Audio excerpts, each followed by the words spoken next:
Deux hommes, deux militaires, deux symboles d'espoir pour l'Afrique. Thomas Sankara hier, Ibrahim Traoré aujourd'hui. Et si l'histoire était en train de se répéter? Origine en parcours militaire.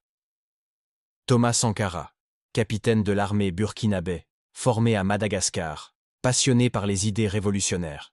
Ibrahim Traoré, lui aussi capitaine, formé au Burkina Faso, et remarqué pour son patriotisme et son refus de la soumission. Deuxième prise de pouvoir. En 1983, Thomas Sankara prend le pouvoir à 33 ans, soutenu par un peuple assoiffé de changement. En 2022, Ibrahim Traoré devient président à seulement 34 ans, dans un contexte de crise sécuritaire et d'exaspération populaire.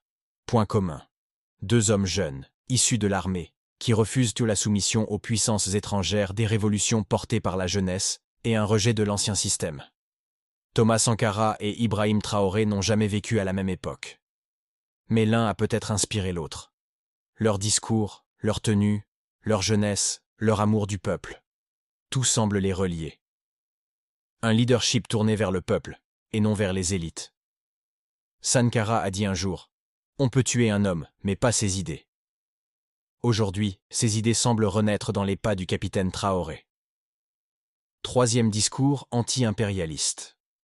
Sankara dénonçait publiquement la France-Afrique, l'ingérence occidentale, et appelait à une Afrique libre et souveraine. Traoré, lui, refuse les diktats étrangers, coupe certains liens avec la France, et se tourne vers des partenaires plus indépendants. Quatrième vision pour le peuple. Sankara a lancé des politiques de justice sociale, alphabétisation, droits des femmes, autosuffisance alimentaire.